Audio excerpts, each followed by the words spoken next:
Now, Executive Suites with WPRI.com reporter Ted Nisi.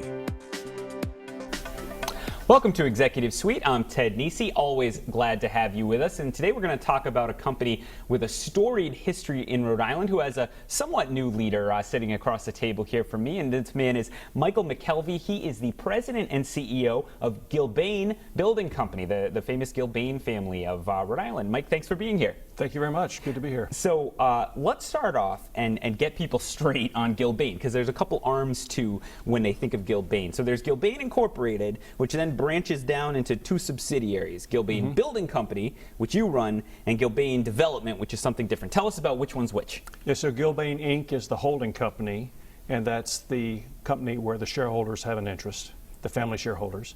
Gilbane Building Company is the construction management wing of the company that does most of the commercial construction, and then Gilbane Development Company is a sister company to Gilbane Building Company. Gilbane Development does residential development, commercial development, as a true developer.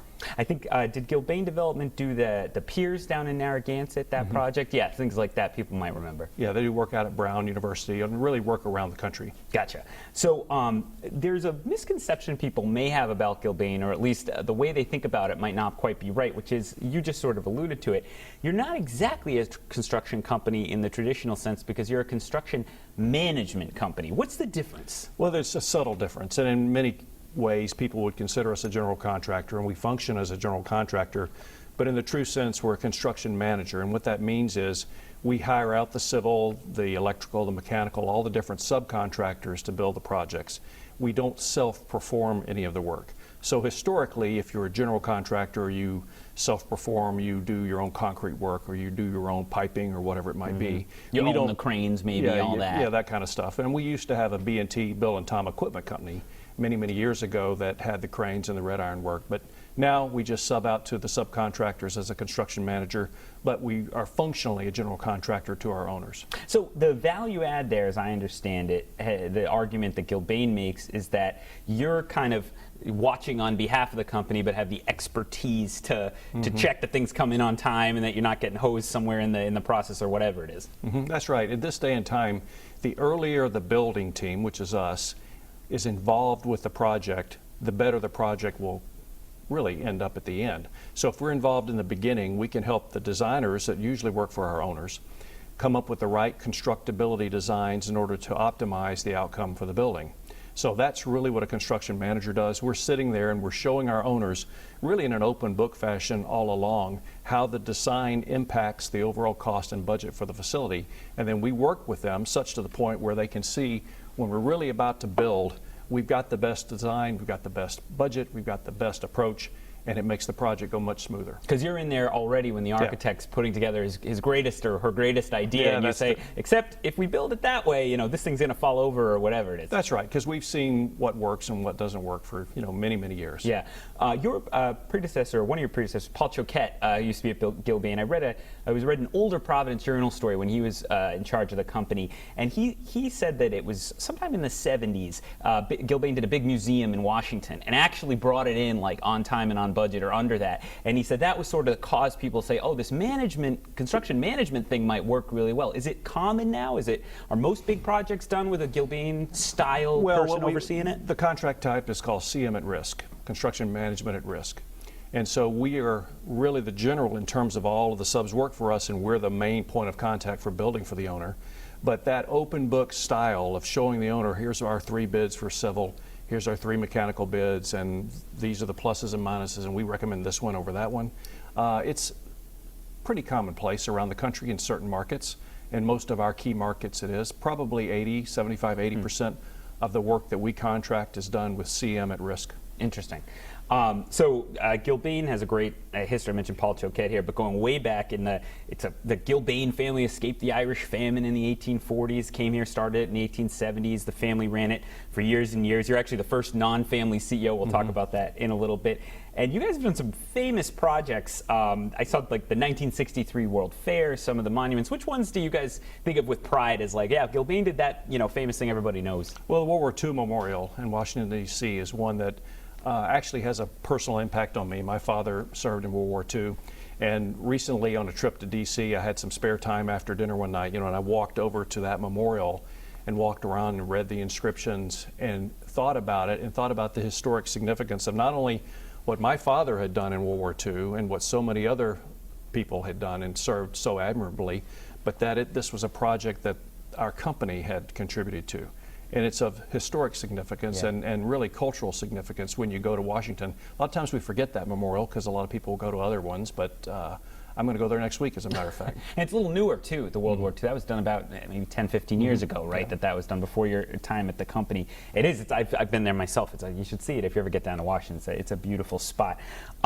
So let's turn to the now. Gilbane, I looked it up, one of the largest private companies in America on the Forbes puts that list together every year. I think you're 93 most recently. Only one in Rhode Island, based in Rhode Island, that was listed. About $4.5 billion in revenue, they say. We're taping this in the middle of 2017 now. How's business right now? How are you feeling about it as the head man in charge? Well, for the building company perspective, it's been a great last 2 or 3 years for me anyway. This year, we're on track to have an even better year than last year. So last year, for Gilbane Building Company was the best year in the company's history, which is saying something. And the year before, 2015, was also a best year in the company's history. So we bested our record in 15, we bested it in 16, and if we meet our projections for this year, this will be the next best year in the company's history. So from an economic tailwind perspective, we seem to be doing really, really well heading into this particular business climate. So it's interesting because construction, when you think of industries hit hard by the Great Recession nationwide, construction might be, other than finance itself, might be the one you think of most. You saw home building go down, you saw residential go down, you see commercial go down. Has it finally gotten back to where it was? With those stats, sounds like maybe it's even beyond where it was before the crash. It's interesting because certain metrocentric, that's what we call the cities, the downtown areas, some of those locations are back and ahead of where they were pre-recession. Others are about where they were right at the recession, and others are still lagging a little bit. And so part of our ongoing strategy has been to make sure that we're in the right locations and we're investing in those locations that are on a growth curve, and we're maintaining in those that maybe they're going to pick up in a year or two, but they're not quite ready to pick up. The challenge for us, going back to your comment about the recession, has been that we've lost so many construction professionals in the industry during the long, protracted recession. Many of them have left the industry altogether. They've retired, they're working at a store, or they've become a realtor, or they've totally changed their career. So that has put a crunch on the available talent, not just for Gilbane, but for everyone. That is interesting. So you see, because I know the Rhode Island stats a little. I want to say we went from 25, 30,000 construction workers to in the 16s, 15s maybe in just little Rhode Island, and it's very slow to come back on the worker side. So you're not seeing guys come back in necessarily who were maybe making their living on the construction world in the 2000s. Some were, welders and pipe fitters and those guys, they're coming back in, and they stayed busy, but not that busy during the recession. But if you really look back at the employment aspect of it, one of the things that we charted was the maximum construction employment prior to the recession. So if if a state or a city were employing 20,000 people in construction, at the max, what are they doing now? Well, maybe they're only 10,000 now.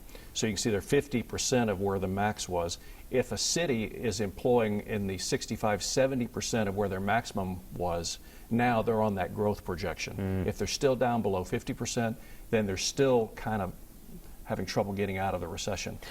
It's interesting, too. We have to go to a break in a sec, but before we do, does that also mean you're not getting the pipeline you might have expected of younger workers coming into construction? Or is the industry, do you think, going to have to do more to train the next generation of welders and pipe fitters and all those other jobs? Well, absolutely. There's a gap between the younger folks that are entering the construction industry and really the baby boomers who have been in it for 35, 40 years, and we want them to continue to work as long as possible. So bridging that technology transfer, that experience transfer from the older workers down to the newer workers is the gap that we've got to make sure that we connect. So you think the message today to younger people considering it would be there will be work, and you should get those skills? No, absolutely. Yeah, absolutely. All right. Mike wants to hire you if you're watching today at home looking for a job. All right, stick with us in Executive Suite, because when we come back, we're going to talk more about some of the cool projects and places where Gilbane is at work today and its future here in Rhode Island. Stick with us on Executive Suite.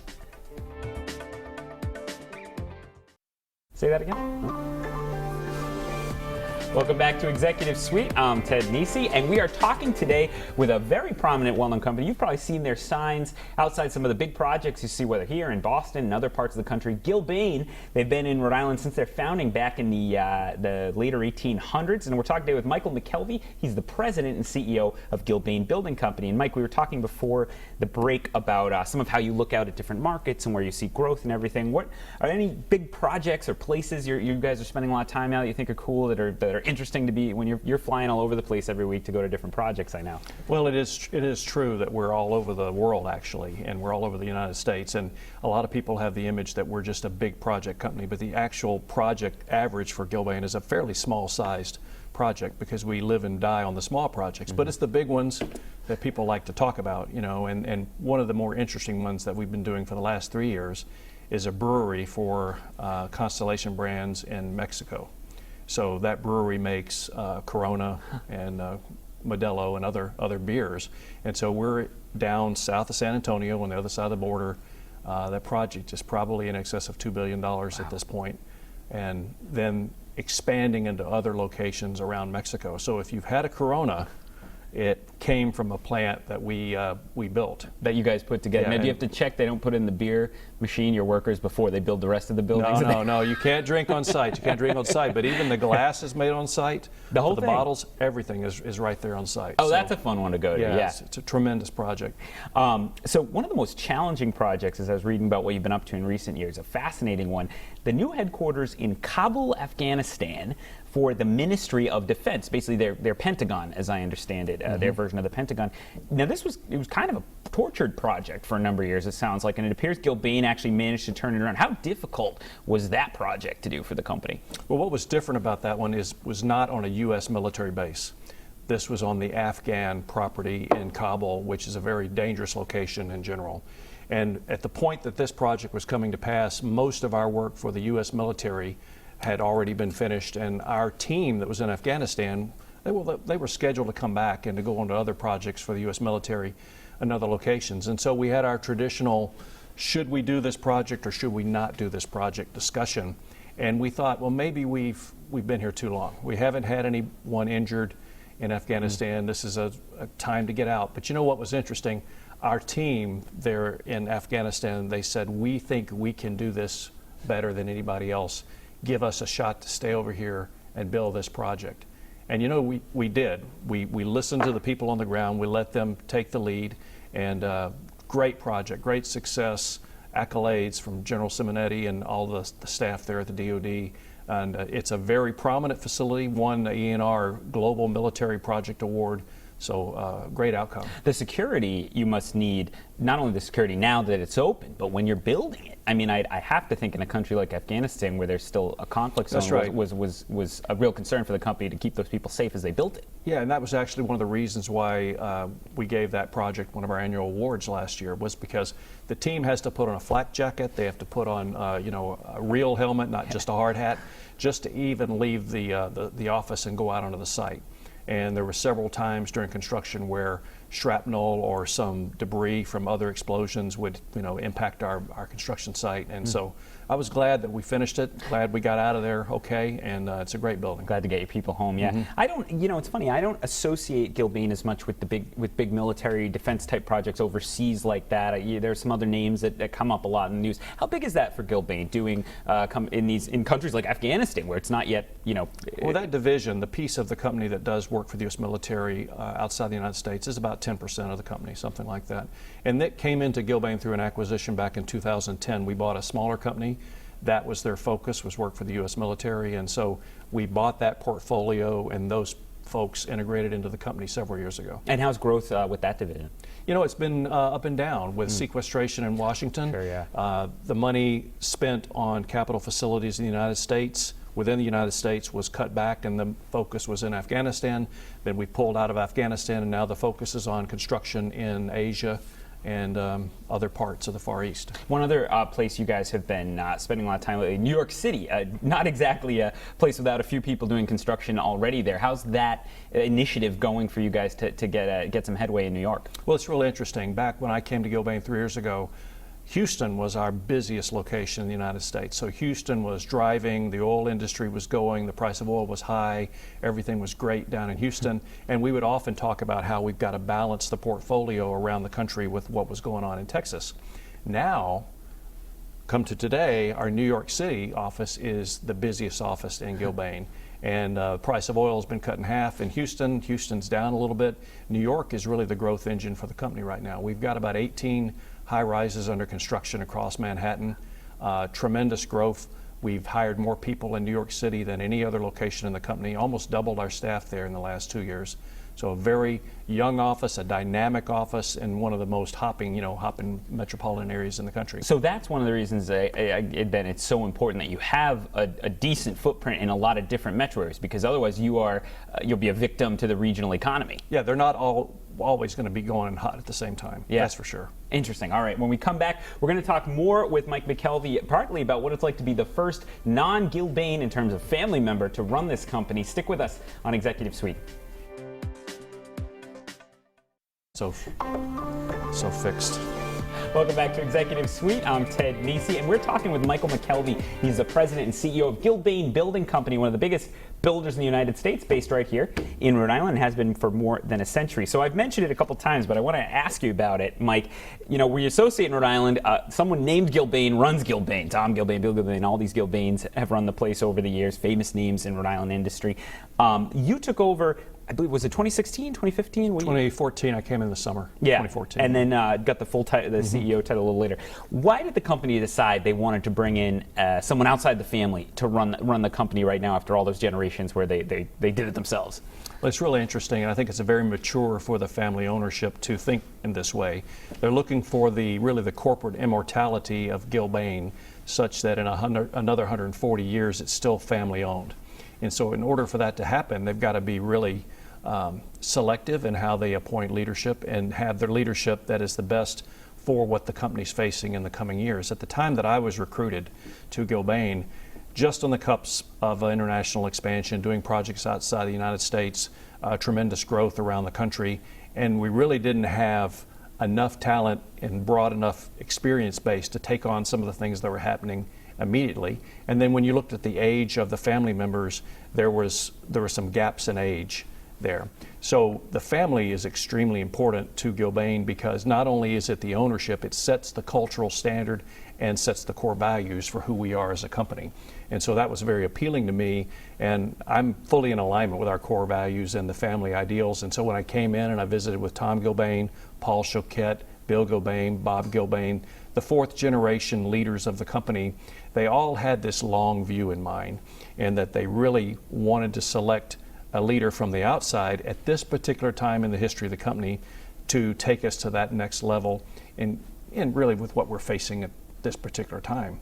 And you mentioned generations and ages and stuff. Will there be more Gilbanes in Gilbane? Do you see you have someone plugging away somewhere in the company? Yeah, we have about 15 family members working in the company now. So I mentioned that Tom, Bill, and Bob and Paul were fourth generation Gilbane family members. Well, now we have fifth generation and sixth generation Gilbanes working in the company. And we work very hard to pay attention to their careers and their experience, and to nurture and develop them for the best possible outcome in the generations to come. No doubt about it in my mind that I'll be sitting on a rocking chair, someday in a nursing home or whatever it might be, looking out on the 7th, 8th, or 9th generations of Gilbane involved in running the company. Fascinating. The dynamics of a family company are always really interesting. Gilbane's, as I said, been based around since its founding. Do you see the company maintaining its headquarters here? Does it still make sense to be Rhode Island based for going forward? Certainly there's people that would say, why don't you base it in Boston, or why don't you base it in some other place?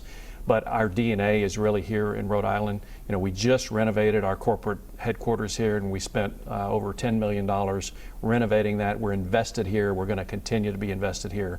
And no plans at all, even if it made some economic sense, saved a few pennies, no plans to move our headquarters out of Providence. That'll be a relief to some of the folks listening here today. We have a new administration in Washington. There's still some uncertainty right now about how policy will change, what will actually get through Congress there. But how do you plan for that as a CEO? Do you look ahead when you see what's going on in Washington, and especially if you're in building where construction involves government, you have your military branch. Do you look ahead and think, okay, well, this is probably going to grow because it looks like policy is going that way? Yes, certainly. When we're coming into a presidential election, and every time this has happened in my career, coming up in the last 6 months before the election, you think there's going to be a lot of project stalls or slips or things are going to be uncertain. And then there's some uncertainty in the first 6 months, depending on who wins the election, right? It works that same way. So in the current environment, when we saw between the Democratic and the Republican Party coming in, we knew, well, one party will probably spend more on defense than the other one. One party will spend more on the environment than the other one will. One party will be reaching out to industrial or manufacturing more than the other will. And so we look at our portfolio of markets, and we have our core markets in higher ed, education, and healthcare and things of that nature. But what's that going to do to that government business, right? Like we talked about. So is the Republican Party going to spend more in Asia on defense? And the Pacific Rim, probably. Okay, so that group of our company that supports that was in Afghanistan, they got to get ready. There'll be more projects over there. But we have a small group that does environmental cleanup. Is the environmental cleanup going to be as robust with this administration as it would have been with the other? Probably not. You know what I mean? So you kind of look forward and look at your crystal ball and say, this is where they're going to spend things. The thing that I think is the most surprising to me is really the growth of the stock market, and Wall Street since the election. Yeah, it's up to, I think they topped 22,000 this week that we're taping. Yeah. Yeah, another record, something like 16 records in the last 6 months. So that shows some kind of optimism that may or may not have anything to do with the presidential election. It may just be that it's time for a change, and that change is optimism that we see coming. But definitely, our clients are not holding back. We see a positive momentum on the client side and investment. People are planning to spend money this year, and some markets that have been historically dormant, like industrial, are starting to come back. So do you think that's a very interesting point? Because people always worry after the experiences the last couple of decades. Is this built on sand, the optimism in the stock market? Or are we seeing the growth underlying corporate profits and revenue, et cetera, do you think this is built on a stable enough foundation that there is reason for this much optimism as the market's showing? Certainly what you hear is that if Congress gets the act together and does something on health care and something on tax reform, then that will solidify the sand, so to speak. Others might say that underlying optimism is there anyway. I think it's somewhere in between. Certainly things will get done eventually in Washington, but for me, and I think for us and our leadership team, we're hopeful. We're hopeful that it's going to be a good outcome. So about 30 seconds left. You glad you took the job? Absolutely. Best 3 years of my career. That's awesome. All right. Well, we are glad you sat down with us to share the story. Mike McKelvy, President and CEO of Gilbane Building Company. Thank you so much for joining us. Thanks, Ted. And thank you for watching this episode of Executive Suite. Remember, you can catch us every week on WPRI.com. You can also catch us as an iTunes podcast and on WPRO Sunday nights at 6:30, and of course on television. See you next week here on Executive Suite.